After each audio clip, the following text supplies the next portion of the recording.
فيديو مهم جدا جدا ومعاكم عزوز من دي. فيديو مهم جدا جدا عن القهوة في رمضان. امتى نشرب قهوة في رمضان؟ قبل السحور ولا بعد الفطار ولا بعد التراويح ولا الساعة كام بالليل؟ أفضل حاجة تشرب قهوة في رمضان بعد التراويح، يعني مثلا على الساعة 9 بالليل 10.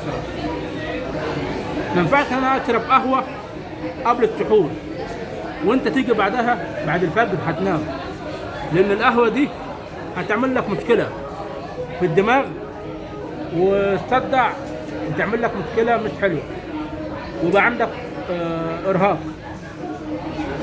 لو عندك شغل في رمضان الصبحية ماشي تشرب قهوة قبل السحور أو مع السحور.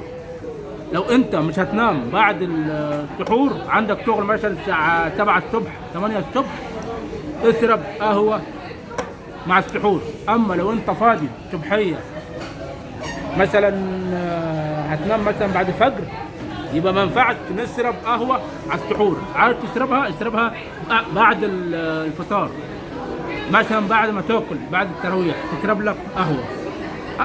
أنا بعمل الكلام ده عشان كده بقول لكم كل واحد انتبه يخلي باله.